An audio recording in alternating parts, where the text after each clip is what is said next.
मित्रों, जैसा कि अभी अनिल बल्लू जी ने जो आपको बताया कि प्रधानमंत्री मोदी जी के नेतृत्व में हम 11 साल पूरे कर रहे हैं और उनके नेतृत्व में चलने वाला ये सरकार, उसके बारे में आज हम कोशिश करेंगे कि चर्चा करें, क्योंकि 10 साल 11 साल की अवधि को एक प्रेस कॉन्फ्रेंस में बांध देना ये बहुत ही कठिन काम है। लेकिन फिर भी जो विकसित भारत और विकसित भारत में अमृतकाल और अमृतकाल के लिए जो सेवा, सुशासन और गरीब कल्याण, इस पे जो समर्पित 11 साल प्रधानमंत्री मोदी जी के नेतृत्व में कार्य हुआ है, वह स्वर्ण अक्षरों में लिखे जाने वाला कार्य हुआ है। It should be written in golden words, in golden letters, क्योंकि जो काम हुआ है वह अकल्पनीय और अद्वितीय, और इस बात को हमको ध्यान में रखना चाहिए कि किस तरीके से प्रधानमंत्री मोदी जी ने देश की राजनीति की संस्कृति, पॉलिटिकल कल्चर, देश के राजनीतिक संस्कृति, पॉलिटिकल कल्चर को उन्होंने परिवर्तित किया है। देश 11 साल पहले तुष्टीकरण पर और तुष्टीकरण के साथ साथ समाज को खंडित करके अपनी कुर्सी को सेव करना, यह एक राजनीतिक संस्कृति का तरीका बन गया था। लेकिन प्रधानमंत्री मोदी जी के आने के बाद जब मैं कहता हूं कि he change the political culture of the country, तो politics of performance, responsive government, responsible government, एक जिम्मेवार सरकार, एक जवाबदेह सरकार, और इसके साथ साथ हम ये कहेंगे कि पॉलिटिक्स ऑफ रिपोर्ट कार्ड, यानी हम अकाउंटेबल गवर्नमेंट, जो हम काम कर रहे हैं उसको हम जनता के सामने अकाउंट करते हुए चीजों को रखें। ये नई संस्कृति पैदा हुई, और इसलिए मैं बड़े गर्व के साथ ये कह सकता हूं कि पिछले 11 साल में मोदी जी के नेतृत्व में चलने वाली सरकार ने भारत की राजनीति की संस्कृति को बदलकर न्यू नॉर्मल, न्यू ऑर्डर को स्थापित किया है। और यह सरकार एक असरदार सरकार है, इफेक्टिव गवर्नमेंट। यह सरकार दमदार सरकार है, और यह सरकार मजबूत फैसले लेने वाली सरकार है, आर्थिक अनुशासन लाने वाली सरकार है। पिछले 11 वर्षों में जो आर्थिक अनुशासन लाया गया, उसके लिए जो बोल्ड डिसीजंस लिए गए और उस समय जनता को साथ लेकर के किए गए, ये सारी बखूबियां हमको समझने की आवश्यकता है। ये जैसा मैंने कहा कि रिस्पॉन्सिबल सरकार है, रिस्पॉन्सिव सरकार है, पीपल लेड गवर्नमेंट, जनता को साथ लेकर के चलने वाली सरकार, और पीपल्स पार्टिसिपेशन, इसको भी हमने बखूबी देखा है। और हम सब जानते हैं कि ये सरकार पिछले 11 सालों में ट्रांसपेरेंसी की नई मिसाल पेश की है। इट्स ए ट्रांसपेरेंट गवर्नमेंट, और ये फ्यूचरिस्टिक गवर्नमेंट है। ये भविष्य को देख करके चलने वाली सरकार है। भविष्य को किस तरीके से हम आगे देश को ले जाना चाहते हैं, इसके बारे में सोच करके काम को करने वाली सरकार है। और इसीलिए वी टॉक अबाउट विकसित भारत, और विकसित भारत का ये अमृतकाल, और ये 10 साल 11 साल ने विकसित भारत का बेस बनाया है। This we have to understand.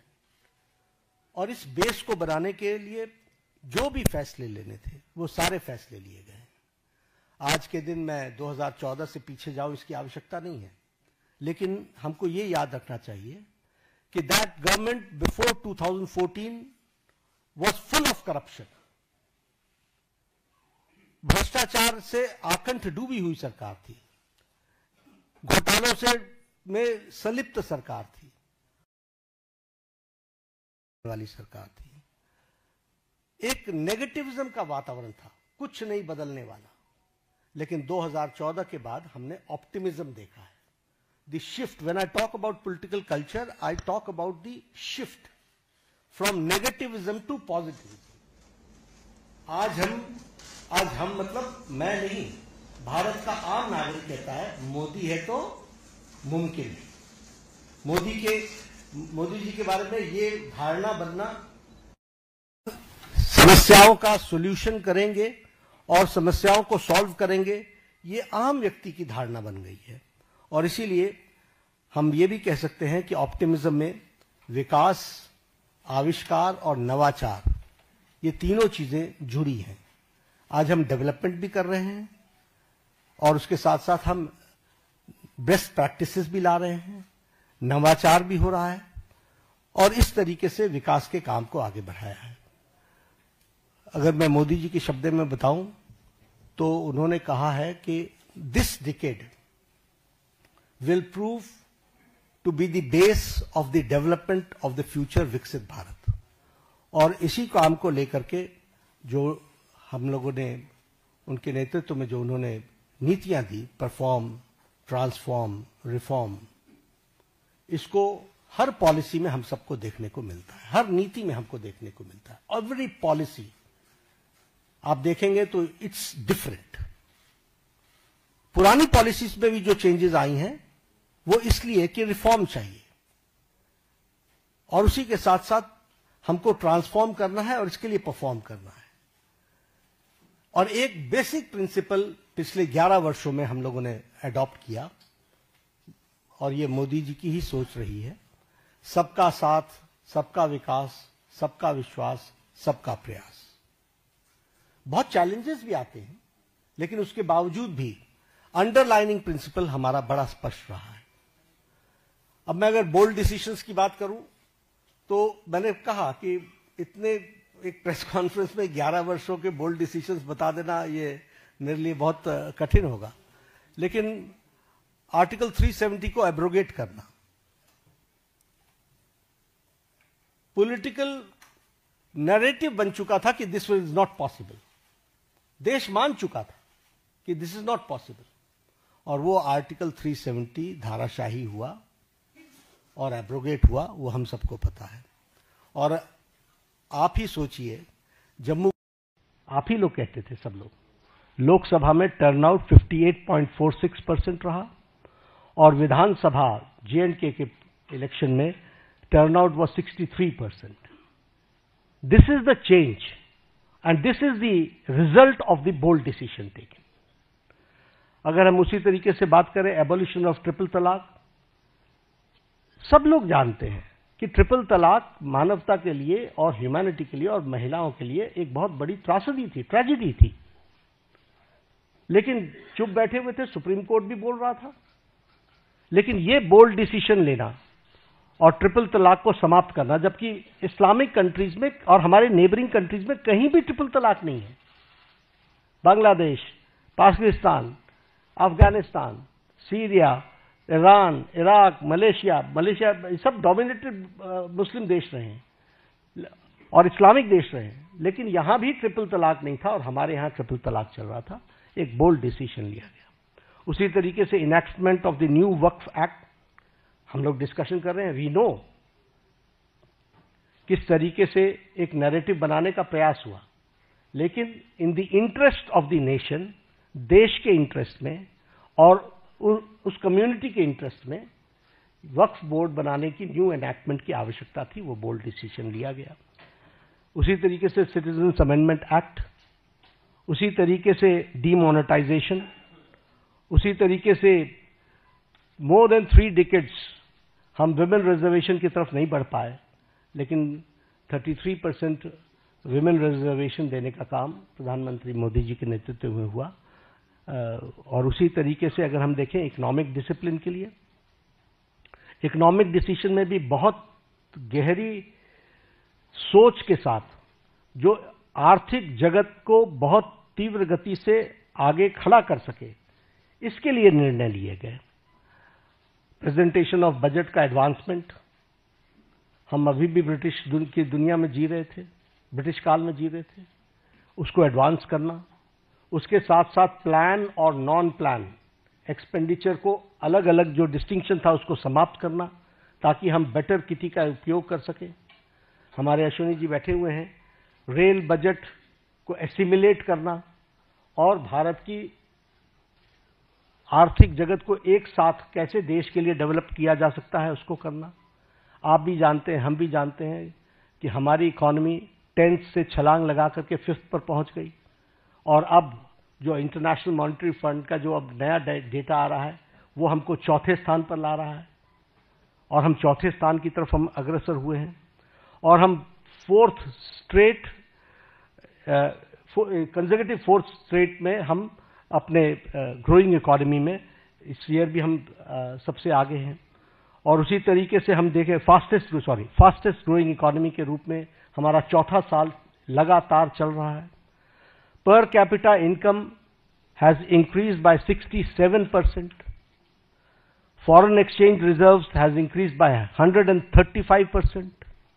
Exports at the record of to the US dollars is 825 billion.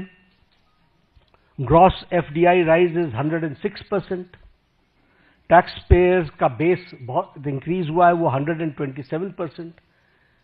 और उसी तरीके से ग्रॉस डायरेक्ट टैक्स कलेक्शन ये भी 238% का इंक्रीज हुआ है। अगर एजेंसीज की बात करें तो bright spot international monetary fund Bharat की इकोनॉमी को IMF बोलता है। वर्ल्ड बैंक हमारे को fastest growing economy, major economy in the world कहता है। और वर्ल्ड इकोनॉमिक फोरम हमको वो कहता है कि India is all set for as a primary engine of the global economic growth in 2025 and 26। यानी सारी विपरीत परिस्थिति में भारत की इकोनॉमी सुदृढ़ और सक्षम तरीके से आगे बढ़ रही है, ये हमको ध्यान में रखना चाहिए। जब हम रिस्पॉन्सिव गवर्नमेंट की बात करते हैं तो प्रोएक्टिव डिसीजंस एक नहीं अनेकों हुए, और राहत के काम में तो हम प्रधानमंत्री मोदी जी कभी पीछे नहीं रहे। फिर चाहे बात ऑपरेशन गंगा की हो और सिटीजन्स को यूक्रेन से लाने की बात हो, प्रोएक्टिव होकर के किसी और देश ने अपने सिटीजन्स की चिंता नहीं की, लेकिन इंडिया ने, और इंडिया ही नहीं, इंडियंस के साथ साथ, इंडियन फ्लैग के साथ साथ कई दूसरे देश के लोग भी यूक्रेन से बाहर आए। तो यह एक पॉजिटिव नोट के साथ, उसी तरीके से हमारे वंदे भारत मिशन जिसमें 67 लाख लोगों को कोविड के दौरान भारत वापस, स्वदेश भारत वापस लाने का काम हुआ है। ऑपरेशन देवी शक्ति में अफगानिस्तान से लोगों को वापस लाए। ऑपरेशन राहत में यमन से हम लगभग 5000 जो हमारे इंडियन सिटीजन थे उनको लेकर के आए, और उनके साथ साथ 41 नेशंस के जो दूसरे सिटीजन्स भी फंसे हुए थे उनको भी, मोर देन 1000 उनको भी निकाल करके लेकर के आए। ऑपरेशन मैत्री में नेपाल में हम अर्थक्वेक में सबसे आगे रहे। We were the first to reach and land in Kathmandu, और हम लोगों ने राहत कार्य किया। और अगर मैं ऑपरेशन वैक्सीन मैत्री की बात करूं तो ये बार बार मैं याद दिलाना चाहता हूं कि मोर देन 150 कंट्रीज में हमने वैक्सीन को पहुंचाया, और हमने कोशिश की कम से कम 48 कंट्रीज को तो फ्री वैक्सीन दी गई है, और ये वैक्सीन मैत्री में भी हम प्रोएक्टिव रहे। कोविड मैनेजमेंट पर मैं जरूर बोलना चाहूंगा, क्योंकि जब मैं रिस्पॉन्सिबल और रिस्पॉन्सिव गवर्नमेंट की बात करता हूं, देखिए ये पेंडेमिक सारी दुनिया के लिए आया था। ये पेंडेमिक इस शताब्दी का सबसे बड़ा पेंडेमिक रहा, और इस पेंडेमिक में विभिन्न कंट्रीज ने अपने अपने तरीके से रिस्पॉन्ड किया, क्योंकि इसके रिस्पॉन्ड करने का कोई तरीका नहीं था। सबने अपने अपने तरीके से रिस्पॉन्ड किया। लेकिन जो मोदी जी के नेतृत्व में भारत ने जिस तरीके से कोविड को रिस्पॉन्ड किया, किसी कंट्री ने नहीं किया। और किसी कंट्री, हर एक जगह कोविड की लड़ाई सरकार ने लड़ी। भारत में मोदी जी ने कोविड की लड़ाई जनता के साथ मिलकर के लड़ा। उन्होंने जनता को साथ लेकर के चलने का तय किया, और इसीलिए जनता कर्फ्यू। दूसरे देशों में लॉकडाउन के खिलाफ आंदोलन हो गए, वैक्सीनेशन न लेने के आंदोलन चले, लेकिन भारत अकेला देश है जिसने 220 crore double dose free of cost लगा करके world's largest and the fastest vaccination programme हुआ है। तो आप बताइए कि ये रिस्पॉन्सिबिलिटी और रिस्पॉन्सिव सरकार का किस तरीके से उसको पूरा करने का प्रयास हुआ है, ये मैं कोविड के बारे में जरूर बताना चाहूंगा। पिछले दशक में हमने समाज के सभी वर्गों की चिंता की है, फिर चाहे वो हमारे शेड्यूल कास्ट भाई हैं, फिर चाहे वो हमारे ओबीसी भाई हैं, फिर चाहे वो हमारे ट्राइबल भाई हैं, सबकी हमने चिंता की है। उनके लिए हर एक के लिए अलग अलग नीतियां, अलग अलग कार्यक्रम, स्कॉलरशिप्स इस तरीके से देने का काम भारत सरकार ने किया है। अब यहां पर मैं स्कीम्स गिनाना शुरू करूंगा तो एक घड़ी लग जाएगी, लेकिन all schemes dedicated to SC, ST और हमारे ओबीसी भाई, इनके लिए चिंता की गई। उसी तरीके से महिलाओं के लिए विशेष करके ध्यान दे करके विमेन लेड गवर्नमेंट, विमेन को आगे रख करके बढ़ाने का काम करना, यह काम भी हमारी सरकार ने बखूबी किया है। और जब हम ये विमेन की बात करते हैं, फिर हेल्थ के सेक्टर में आप ले लीजिए, right from conception to delivery, फिर डिलीवरी के बाद vaccination, all programmes have been taken by government of India, all programmes.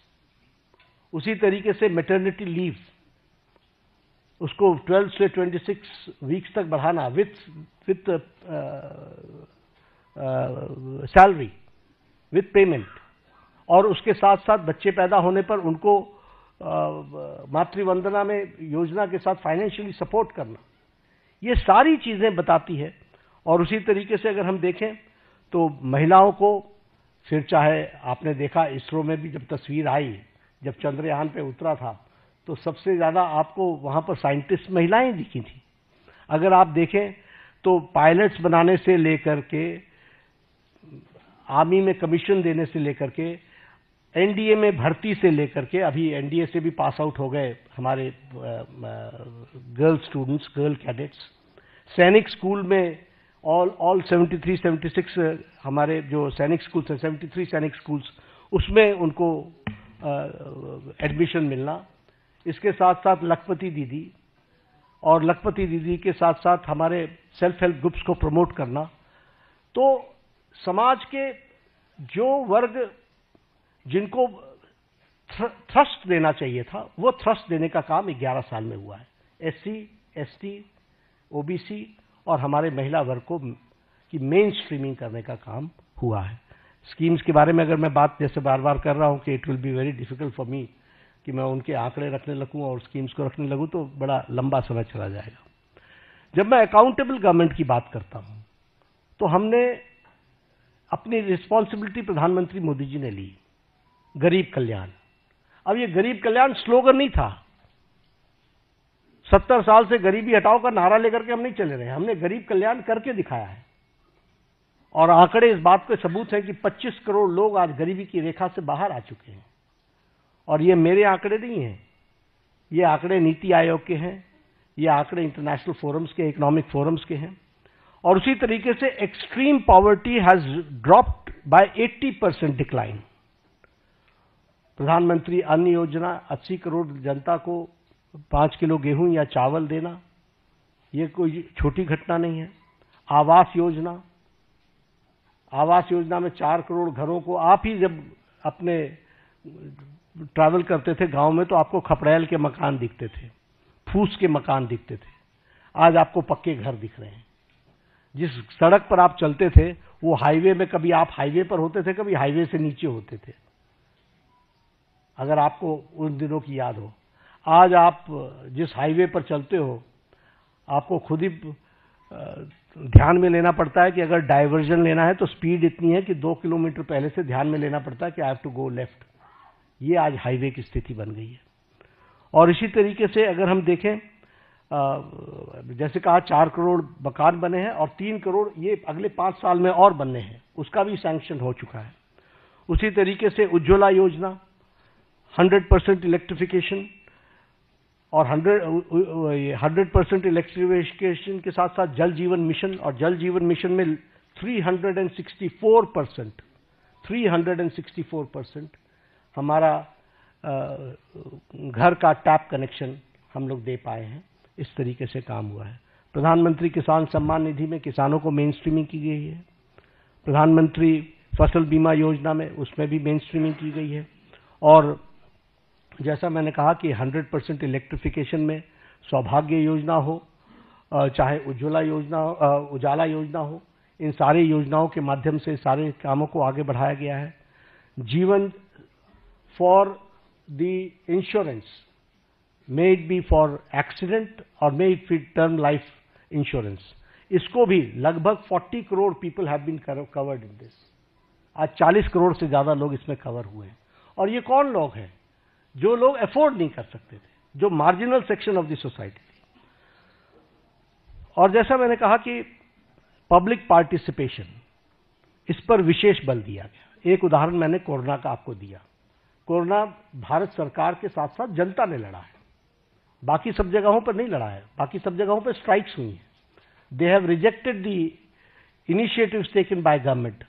Vaccination का भी हो चाहे लॉकडाउन का भी हो, हर एक मामले में उनको विरोध हुआ है। लेकिन यहां पर पीपल्स पार्टिसिपेशन, पीपल को साथ लेकर के चले। और अगर मैं बात करूं तो डीमोनेटाइजेशन की, मुझे याद है उस समय हमारे राजनीतिक दल लाभ उठाने के लिए किस तरीके से जनता को उकसा रहे थे। आप भूल गए होंगे, मैं भूलता नहीं, किस तरीके से जनता को उकसा रहे थे। लेकिन भारत का आम व्यक्ति बैंक के सामने घंटों खड़ा रहा, लेकिन he supported the demonetisation programme. This is people's participation. और ये मैं इसलिए बताना चाहता हूं कि लीडरशिप पर भरोसा होता है तो किस तरीके से जनता बिहेव करती है, this we have to understand. अगर मैं बात करूं न्यू एजुकेशन पॉलिसी की, यही देश है जहां एजुकेशन पॉलिसी को लेकर एजुकेशन की मिनिस्टर्स की कॉन्फ्रेंस एक साथ नहीं हो पाती थी। वहां आज हम एजुकेशन पॉलिसी पर एक साथ आ गए। क्यों? क्योंकि कंसल्टेशन इतना वाइड हुआ कि उस कंसल्टेशन के कारण सीमलेस तरीके से न्यू एजुकेशन पॉलिसी 2020 आई। हेल्थ पॉलिसी 2017 की, आपको पता ही नहीं चला कि नई हेल्थ पॉलिसी आ गई। आपको इसलिए नहीं पता चला क्योंकि कोई झगड़ा नहीं हुआ, कोई इश्यू क्रिएट नहीं हुआ, कोई ऐसी चीज नहीं आई। और कंसल्टेशन इतनी वाइड हुई और इतनी होलिस्टिक अप्रोच में हुई कि वह सब भी आप लोगों ने देखा है। स्वच्छ भारत अभियान, आपके ही आंकड़े बताते हैं कि one of the most successful programme. सिर्फ टॉयलेट्स बनाना ही नहीं, लेकिन हेल्थ के इंडिकेटर से भी ले तो हमको स्वच्छ भारत अभियान का सीधा सीधा फायदा दिखता हुआ नजर आता है। जब हम देखते हैं कि हमारे बच्चों के जो उनको जो प्रॉब्लम्स होती थी उसमें डिक्लाइन आ गया है, तो ये सारी बातें हमको जनता के सपोर्ट से मिली हैं। जब मैं ट्रांसपेरेंट गवर्नमेंट की बात करता हूं तो आपने देखा होगा डीबीटी का लगभग 130 टाइम्स ट्रांजैक्शन बढ़ गया है। और उसी तरीके से जैम ट्रिनिटी ने 3.9 लाख करोड़ की लीकेज को रोका है। और उसी तरीके से हमारे ट्रांसपेरेंट टैक्सेशन को और उसको भी हम लोगों ने लॉन्च किया ताकि ट्रांसपेरेंट टैक्सेशन का प्रोसेस को अडॉप्ट करे और कोई भी ऑनेस्ट टैक्स पेयर को उसका लाभ मिल सके। प्रगति के माध्यम से सारी स्कीम्स को एक तरीके से कोशिश की गई है कि जो रुके हुए प्रोजेक्ट्स थे जिसके बारे में चर्चा नहीं होती थी वह भी चर्चा हो और उसको भी सही ढंग से हम जनता के लिए समर्पित कर सके, इस बात का प्रयास हुआ है। कोऑपरेटिव फेडरलिज्म की अगर मैं बात करूं तो ये स्लोगन नहीं है, जीएसटी इज एन एग्जाम्पल और ये बोल्ड डिसीजन का एक एग्जाम्पल है। आखिर जीएसटी के पीछे डेलिब्रेशंस तो सालों से चल रही थी, why it was not implemented. और इम्प्लीमेंटेशन में 17 टैक्सेस, 13 सेसेस, सरचार्जेस को सब्स्यूम किया गया है और सभी स्टेट्स एक साथ एक प्लेटफॉर्म पर आए हैं और आज tax collection 20.8 lakh crore a year हो चुका है। उसी तरीके से टैक्स डिवोल्यूशन को स्टेट्स को 283% बढ़ा है। हमारे स्टेट्स, आपको मालूम है कि राजनीतिक कारणों से कुछ लोग हमेशा चर्चा करते रहते हैं, स्टेट्स की अनदेखी हो रही है, स्टेट्स की अनदेखी हो रही है। The increase is 283% increase. और मैं बतौर हेल्थ मिनिस्टर कहता हूं कि जब भी कोई आता है, हम हमेशा सबको बोलते हैं, finance is not the problem, implementation is your problem. आप उसको इंप्लीमेंट करो, फाइनेंस की कोई प्रॉब्लम नहीं। और इसको हम करके दिखा रहे हैं। उसी तरीके से हमारी नीति आयोग की रेगुलर मीटिंग्स होना, चीफ मिनिस्टर्स का पार्टिसिपेट करना। कोरोना के दौरान 11 फॉर्मल मीटिंग्स हुई। इसलिए कोऑपरेटिव फेडरलिज्म में सबको साथ लेकर के चलने का मोदी जी का मन और मोदी जी के द्वारा हमेशा उसको आगे बढ़ाने का काम किया गया है। और स्टेट्स को, और प्रधानमंत्री जी ने तो कई बार कहा है कि अगर देश को आगे बढ़ाना है तो हमको प्रदेशों को आगे बढ़ाना पड़ेगा। और ये एस्पिरेशनल डिस्ट्रिक्ट्स के लाने के कॉन्सेप्ट किसने दिया? ये मोदी जी ने दिया।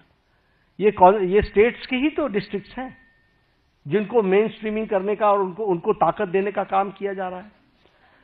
फ्यूचरिस्टिक गवर्नमेंट है। और फ्यूचरिस्टिक गवर्नमेंट अगर हम कहते हैं तो चाहे वो इंडिया का एआई मिशन हो, फिर चाहे वो हमारा स्कीम्स को आगे बढ़ाने का हो, चंद्रयान 3 हो, आदित्य L1 हो, या फिर गंगायान मिशन हो, ये सब देश को फ्यूचरिस्टिक दृष्टि से कैसे देख रहे हैं उसका एक जीता जागता तस्वीर है। और फ्यूचरिस्टिक गवर्नमेंट का सबसे बड़ा एग्जाम्पल है विकसित भारत की कल्पना को साकार करना।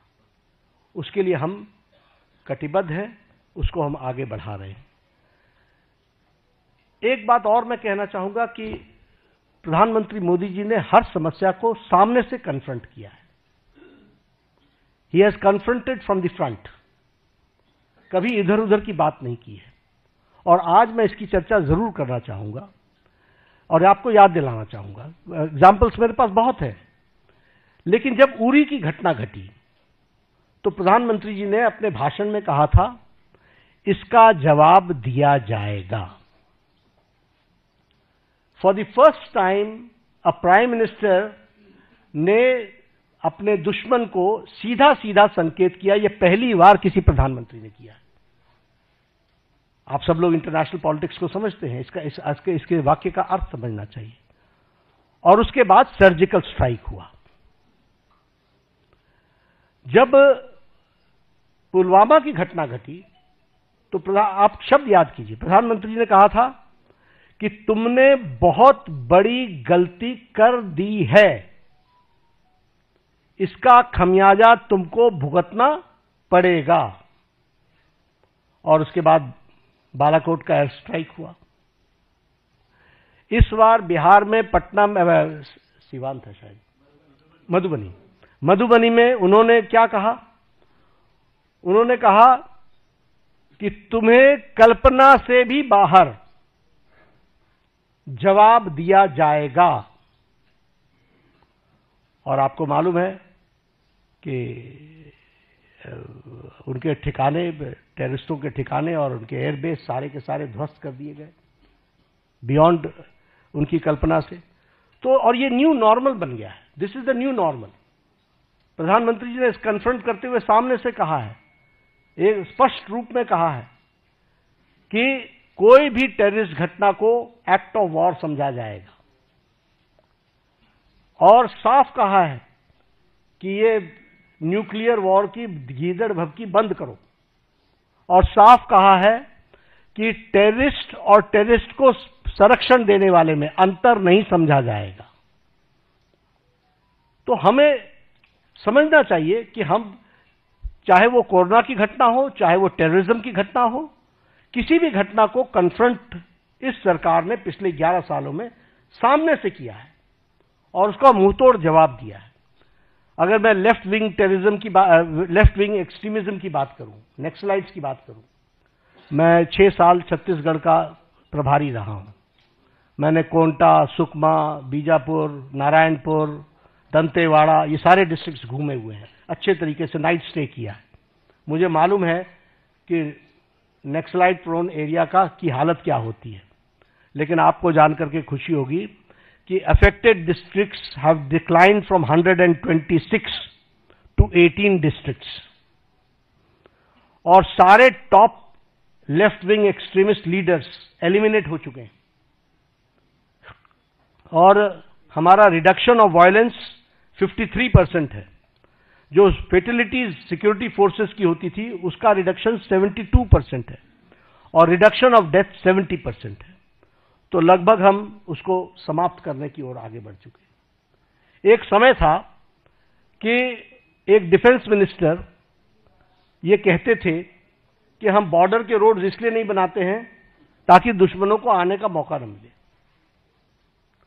और आज बॉर्डर रोड्स में 8,000 किलोमीटर्स के बॉर्डर रोड्स और ब्रिजेस के बनाने का काम, और उसको भी परमानेंट ब्रिजेस बनाने का काम लगभग 400 बने हैं। अटल टनल की बात करें, अगर सेला टनल की बात करें, या श्रीकुंडला टनल की बात करें, ये मेजर ब्रिजेस हैं जो हमारे को सिक्योरिटी के एंगल से बहुत महत्वपूर्ण है और जो देश की सिक्योरिटी के लिए काम कर रहे हैं। इंफ्रास्ट्रक्चर की बात अगर मैं करूं, रोड्स, एयरवेज, रेलवेज, ब्रिजेस, तो बड़ी लंबी फहरिस्त है उसकी जो उस पर चर्चा करेंगे। लेकिन हाँ, चेनाब की चर्चा मैं जरूर करना चाहूंगा कि नरसिम्हा राव जी के टाइम पर शिलान्यास रखा गया था। देखिए गवर्नमेंट के एक्शन को, नरसिम्हा राव जी के टाइम पर 1995 में रखा गया था, और इसको अटल जी ने project of national importance declare किया, और पूरा करने का काम प्रधानमंत्री मोदी जी ने 6 जून को, अभी 3 दिन पहले, उसको पूरा किया। वो भी हमको ध्यान में रखना चाहिए। तो इसलिए समस्याओं को टालते रहना ये इस सरकार की न रीति रही न नीति रही।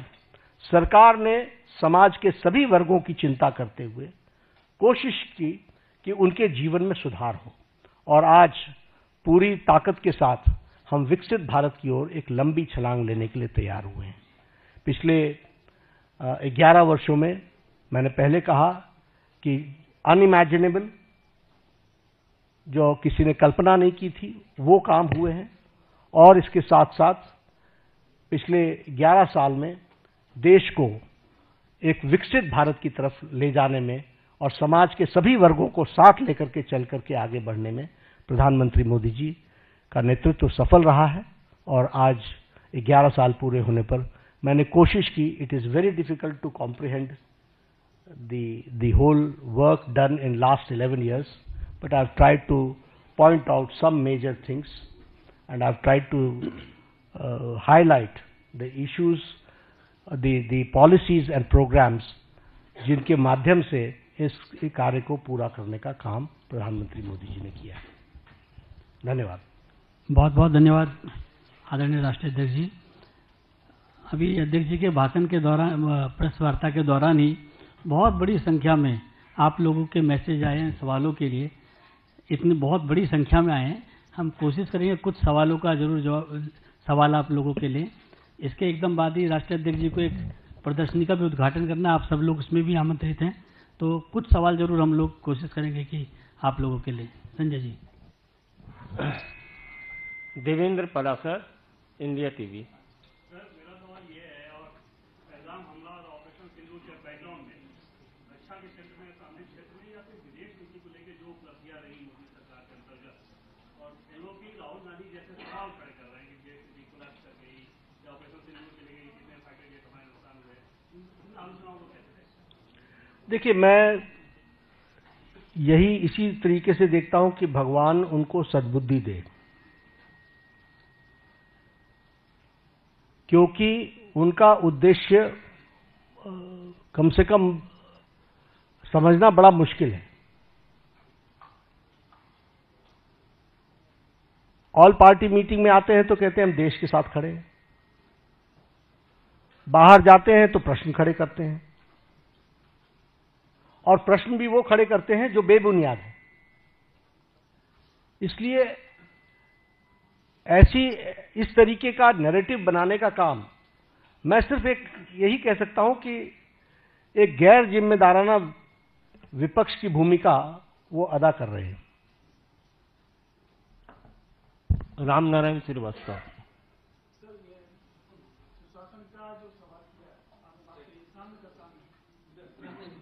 हाँ, रामनारायण।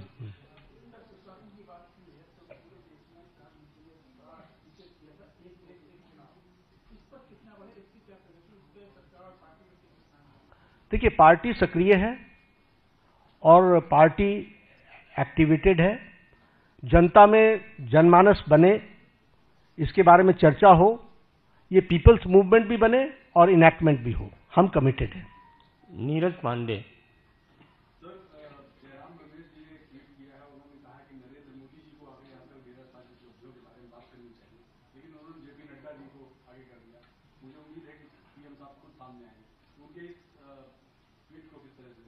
नहीं, मैंने यही कहा ना कि उनको आप उनको देखिए, उनकी सारी लीडरशिप को देखिए, चाहे जयराम रमेश जी भी मूल इशू पर कभी भी चर्चा नहीं करते। राष्ट्रीय अध्यक्ष आकर के प्रेस कॉन्फ्रेंस कर रहा है, ये गलत है क्या? सरकार के 11 साल पूरे हो रहे हैं और 11 साल पूरे होने पर पार्टी का जिस पार्टी का नेतृत्व है उसका अगर राष्ट्रीय अध्यक्ष एड्रेस करता है तो प्रॉब्लम क्या है? और जितना प्रधानमंत्री जी जनता से कन्वर्स करते हैं उतना तो शायद जयराम जी अपनी जिंदगी में किसी से बातचीत नहीं की होगी। Akhilesh Singh, times of India. चुनाव आयोग के बारे में भी सवाल बार-बार उठाया जा रहा है, उसके बारे में सब नहीं, देखिए, मैंने फिर कहा कि शब्द ही गैर जिम्मेदाराना है। आप हिमाचल जीत लेते हो, कर्नाटक जीत लेते हो, तब आपको कोई तकलीफ नहीं होती। आप जब चुनाव हार जाते हो तो ये तो बचपन में सुना था ना कि जब जीतने लगो तो हम बहुत अच्छे क्रिकेटर और हारने लगो तो अंपायर गलत है। तो ये कोई तरीका थोड़ी ना है, सोचने का भी कोई तरीका नहीं है। और मैं सच बताता हूं, I am very serious about it. आप देखिए, उन्होंने 4 बार प्रेस कॉन्फ्रेंस किया, चारों में चारों अलग अलग आंकड़े हैं। इतने वोट जुड़ गए, इतने वोट जुड़ गए, हर बार आंकड़े अलग अलग हैं। तो जो इतने कैजुअल अप्रोच के साथ इतनी बड़ी संस्था को अटैक करते हो, कांग्रेस पार्टी को सोचना चाहिए कि उनका नेतृत्व कैसा है, क्या कर रहा है, क्या सोच रहा है, उसके बारे में वो सोचे। बिल्कुल जुड़ा हुआ नाम है। तो मैं तो इतना ही कहूंगा कि मैं ऑपोजिशन में रहा हूं। ऑपोजिशन को किस तरीके से सरकार में आना होता है, इसके तरीके अलग होते हैं। Akhilesh Sharma, India, NDTV.